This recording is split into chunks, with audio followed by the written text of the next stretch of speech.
ആറ്റുകൾ പൊങ്കാലയ്ക്ക് ഉപയോഗിക്കുന്ന ഇഷ്ടികകൾ ശേഖരിച്ച് തിരുവനന്തപുരം സർക്കാർ ഭവന പദ്ധതിയിലെ ഗുണഭോക്താക്കളായ നിർധന കുടുംബങ്ങൾക്ക് ലഭ്യമാക്കുന്ന പദ്ധതി തുടങ്ങിയത് 2018-ലാണ്.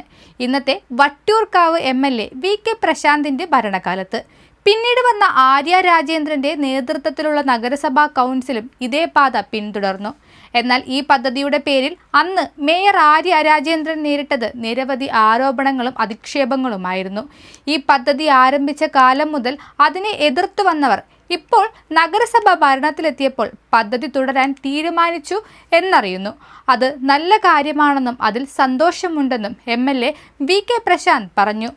കഴിഞ്ഞ വർഷങ്ങളിൽ ലക്ഷക്കണക്കിന് കല്ലുകൾ ഇത്തരത്തിൽ ശേഖരിച്ചിരുന്നു. നഗരസഭാ ജീവനക്കാരും നഗരവാസികളും ആവേശത്തോടെയാണ് ഈ പ്രവർത്തനത്തിന് സഹകരിച്ചത്.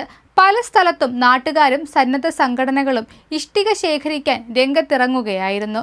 ഇവരുടെയൊക്കെ പരിശ്രമ ഫലമായാണ് പദ്ധതി വിജയിപ്പിക്കാൻ കഴിഞ്ഞതെന്നും MLA VK പ്രശാന്ത് ഓർമ്മപ്പെടുത്തി. ആര്യ രാജേന്ദ്രൻ മേയറായപ്പോഴും ഇതേ രീതി തന്നെ പിന്തുടർന്നു. എന്നാൽ ചില സംഘപരിവാരങ്ങൾ ഈ പദ്ധതിയെ തുരങ്കം വയ്ക്കാനാണ് ശ്രമിച്ചത്. പൊങ്കാലയിട്ട ശേഷം ബോധപൂർവം ഇഷ്ടികകൾ തല്ലിപ്പൊട്ടിച്ച സംഭവങ്ങൾ വരെ ഉണ്ടായിട്ടുണ്ട്. നഗരസഭ ജീവനക്കാർ കൂട്ടിവെച്ച ഇഷ്ടികകളാണ് തല്ലിപ്പൊട്ടിച്ചത്. പൊങ്കാലയ്ക്ക് അടുപ്പ് കൂട്ടുന്ന ഇഷ്ടികകൾ ശേഖരിച്ച് വീട് വയ്ക്കാൻ സൗജന്യമായി നൽകുന്ന പദ്ധതി തുടരുമെന്ന് പറഞ്ഞ ഇന്നത്തെ മേയറും സംഘപരിവാർ നേതാവുമായ VV രാജേഷും ആര്യ രാജേന്ദ്രനെതിരെ രംഗത്തിറങ്ങിയിരുന്നതായും പറയപ്പെടുന്നു. അന്ന് എതിർത്തവർ ഇന്ന് ഈ പദ്ധതിയെ ഏറ്റെടുക്കുന്ന കാഴ്ചയാണ് നമ്മൾ കാണുന്നത്. ഇതാണ് ശരിക്കും കാലത്തിന്റെ കാവ്യനീതിയെന്ന് അടക്കം പറയുന്നവരും തലസ്ഥാനത്തുണ്ട്. ആറ്റുകാൽ പൊങ്കാലയ്ക്ക് ശേഷം ഭക്തർ ഉപേക്ഷിച്ച ഇഷ്ടികകൾ നഗരസഭ ശേഖരിച്ചതുമായി ബന്ധപ്പെട്ട് നിരവധി വിവാദങ്ങളാണ് സമൂഹ മാധ്യമങ്ങളിലും വാർത്താ മാധ്യമങ്ങളിലും അന്ന് നിറഞ്ഞു നിന്നത്. ലൈഫ് മിഷൻ പദ്ധതിക്ക് കീഴിൽ സാമ്പത്തികമായി പിന്നോക്കം നിൽക്കുന്നവർക്ക് വീടുകൾ വയ്ക്കുവാനാണ് നഗരസഭ കല്ലുകൾ ശേഖരിച്ചത്. എന്നാൽ 2023-ൽ ഇത് മറ്റൊരു വിവാദമായി മാറി. നഗരസഭയ്ക്ക് കല്ലുകൾ കൊടുക്കാൻ പാടില്ലെന്ന് അന്ന് ചിലർ ആഹ്വാനം ചെയ്തു. ഇതിന്റെ ഭാഗമായി പൊങ്കാല കഴിഞ്ഞ ദിവസം തന്നെ ഒരു വീഡിയോ സമൂഹ മാധ്യമങ്ങളിൽ വൈറലായി.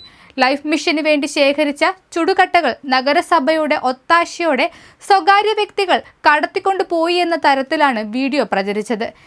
എന്നാൽ കേസ് അന്വേഷണത്തിൽ കരാറുകാരുടെ പക്കൽ നിന്നും വാങ്ങി ഉപയോഗിച്ച കല്ലുകൾ നഗരസഭ ശേഖരിച്ചിട്ടില്ലെന്നും ഭക്തർ പൊങ്കാലയ്ക്ക് ശേഷം ഉപേക്ഷിച്ചിട്ട് പോയവ മാത്രമാണ് തങ്ങൾ ശേഖരിച്ചിട്ടുള്ളതുമെന്നും കണ്ടെത്തുകയായിരുന്നു. മുൻവർഷങ്ങളിൽ പൊങ്കാലയ്ക്ക് ഉപയോഗിക്കുന്ന കല്ലുകൾ ശേഖരിച്ച് വിൽക്കുന്ന ലോബികളുണ്ടെന്ന് ശ്രദ്ധയിൽപ്പെട്ടിരുന്നു. അത് ഒഴിവാക്കാൻ ഈ രീതിയിൽ ശേഖരിക്കുന്ന ഇഷ്ടികകൾ മുൻഗണനാ ക്രമത്തിൽ പുനരുപയോഗിച്ച് വിവിധ ഭവന പദ്ധതികൾക്കായി ഉപയോഗിക്കുകയായിരുന്നു.